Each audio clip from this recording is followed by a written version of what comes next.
Hello दोस्त, RRB NTPC में और कह सकते हैं गवर्नमेंट जॉब में या रेलवे जॉब में प्लानिंग चल रहा है। अगले इलेक्शन 22, 23, 24 जो भी वैकेंसी आएगी वो जोड़ के आएगी। कितना सीट वैकेंट होगा, कितना सीट खाली है, कितनी जॉब निकाली है, उसकी रोड मैप तैयार हो रही है इलेक्शन तक की। अगला वैकेंसी 2024 तक का जितनी पोस्ट खाली या जितनी पोस्ट जॉब दिया जाएगा सब कैलकुलेट करके डाटा आएगा मिशन मोड में। तो अच्छी है, कैंडिडेट के लिए अच्छी एक तरफ से है, लेकिन दूसरी तरफ से थोड़ा सा गड़बड़ है कि अगर ज्वाइनिंग डिले हुआ यानी वैकेंसी डिले हुआ तब कैंडिडेट को लॉस है। लेकिन गवर्नमेंट अगर कलेक्टिव जॉब दे रही है, एक जगह इकट्ठा करके रिस्पॉन्सिव दे रही है तो अच्छी है।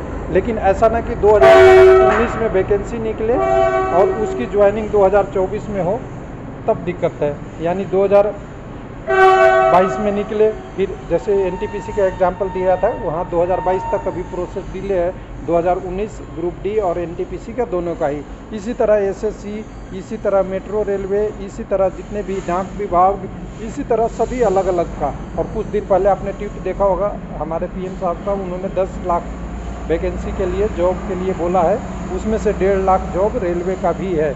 तो ये सारी चीज़ों को अब गवर्नमेंट एक पोर्टल बना के, एक कमेटी बना के मॉनिटर कर रही है, उसका डिटेल दे रहा है। तो चलिए उस डॉक्यूमेंट पे थोड़ा सा देखेंगे। हालांकि इतना ज़्यादा पढ़ने की ज़रूरी नहीं है, इसको सिंपल सी अगर पढ़ें, इसको सिंपल सी कि वैकेंसी स्टेटस पोर्टल क्रिएट किया गया है, जिसमें सबको वैकेंसी अपनी पुट करना है। वो इंटरनल चीज़ें चल रही है और ये ministry of personnel public grievance और पेंशन डिपार्टमेंट ट्रेनिंग से आया है। और ये हमने भी ये डाटा अपने ऑर्गेनाइजेशन को बना के दिया है कि कितनी जॉब निकली। हालांकि हमारे यहाँ जॉब नहीं निकली है 2018 में, उसके बाद से तो अभी नहीं है। तो वो सारी चीज़ों को हर जगह का अलग अलग गया है।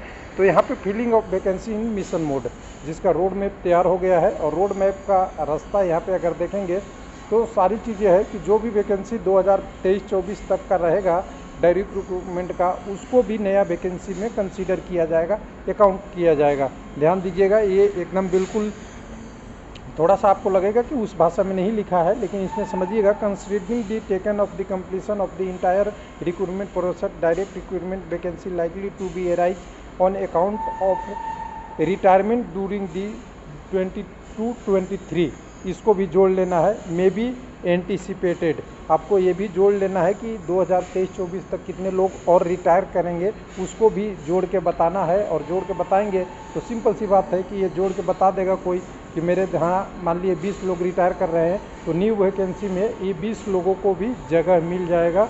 यानी ये पोस्ट वैकेंसी में आ जाएगी, और वैकेंसी आ जाएगी तो ज्वाइनिंग कब तक मिलेगा, तो आपको सिंपल से दिखेगा कि 2023-24 तक ही मिलेगा, जब तक वो सीट खाली नहीं होगा। हाँ, जितने सीट खाली है उनको तो पहले मिल जाएगा।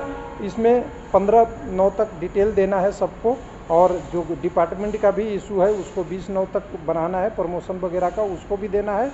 और साथ में अलग देखेंगे तो नीचे जितने भी अंडरटेकिंग है गवर्नमेंट के अंदर, पब्लिक सेक्टर यूनिट, जैसे एक एग्जांपल बताऊं, DMRC public sector unit, PSU government की, सेंट्रल गवर्नमेंट और स्टेट गवर्नमेंट का है, ये आएगा। इसी तरह बहुत सारे हैं, कोल इंडिया बहुत है, ये सारे और बहुत सारे जितने भी पीएसयू है, नवरत्ना वगैरह सब पीएसयू में आते हैं। बैंकिंग भी पीएसयू में आता है, वो सब इसी में आ जाएंगे।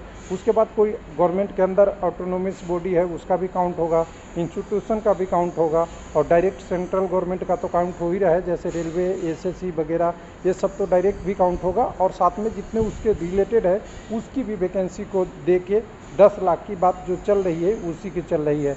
हालांकि जुलाई में, एक मिनट, जुलाई 2022 में वो आया था नोटिस, ट्वीट या कह सकते हैं पीआईबी भी जारी हुई थी, प्रेस ब्यूरो वाला, ये भी जारी हुआ था। लेकिन जुलाई से हम अभी सितंबर तक है। एक एसएससी पे अपडेट आया था कि मैं वैकेंसी निकाल रहा हूँ, लेकिन उसके बाद और कोई ज़्यादा डिटेल नहीं दिखी है। और कम से कम जुलाई, अगस्त, सितंबर 3-4 महीने गुजर गए हैं, और 18 मंथ का टाइम था, तो 18 में से 4 घटा दे तो 14 मंथ और बच गए हैं। वैकेंसी कब तक आती है, और जितना आएगी कैंडिडेट के लिए अच्छा ही होगा, लेकिन जल्द से जल्द आ जाए। ग्रुप डी की कितनी आएगी, एलपी की कितनी आ जाएगी। रेलवे की बात करूँ तो रेलवे में ग्रुप डी की वैकेंसी फिर से आएगी, ये तो क्लियर है। ग्रुप डी का पोस्ट हमेशा आते रहता है, सबसे ज़्यादा इसी की पोस्ट होती है। दूसरा एलपी टेक्नीशियन की पोस्ट आनी है, जेई एसएससी की पोस्ट आनी है, जेई का अलग और एसएससी का अलग होता है, दोनों ये पोस्ट आनी है। एनटीपीसी की अभी वर्तमान वैकेंसी चल रही है, इसमें कोई इंक्रीज नहीं किया गया है, तो क्या इसका भी थोड़ा वैकेंसी आएगी। और नेशनल एग्ज़ाम कंडक्ट एजेंसी की बात हो रही है, वो उसका क्या हो रहा है, जो उसके लिए नवंबर में आगे प्रोसेस होनी है कि नवंबर 2022 से या दिसंबर 2022 में इसका पहला एग्ज़ाम लिया जाएगा, जिसमें एलिजिबिलिटी टेस्ट हो जाएगी पहले कैंडिडेट का कि कौन कैंडिडेट कितने एग्ज़ाम एलिजिबल है आगे की भरने के लिए, और CBT 1 हटा के उसको एनी में लेना है रिक्रूटमेंट। फिर बाद में जो जिस पोस्ट के लिए रहेगा उसके लिए आगे होगा, उसमें ग्रुप डी वगैरह शामिल नहीं है, ग्रुप सी के पोस्टों के लिए वो एनी है। तो ये भी सारी चीज़ें हैं, ये सारी चीज़ें अभी बहुत उलझा हुआ कहानी लग रहा है, लेकिन जितनी जल्दी वैकेंसी आए अच्छा है, और गवर्नमेंट जितने लोगों को जॉब दे वो अच्छा है।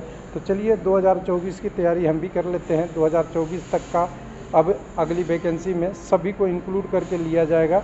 हाँ, हो सकता है जिनकी ज्वाइनिंग यानी वैकेंसी प्रोसेस आगे हो जाए, उनकी ज्वाइनिंग पहले मिल जाए, लेकिन जो सीट रिटायरमेंट के अगेंस्ट मिल रहेगा उसकी ज्वाइनिंग धीरे धीरे बाद में ही मिल पाएगा, क्योंकि जब सीट ही नहीं खाली होगा तो उसकी ज्वाइनिंग नहीं मिलेगी। थैंक यू, धन्यवाद।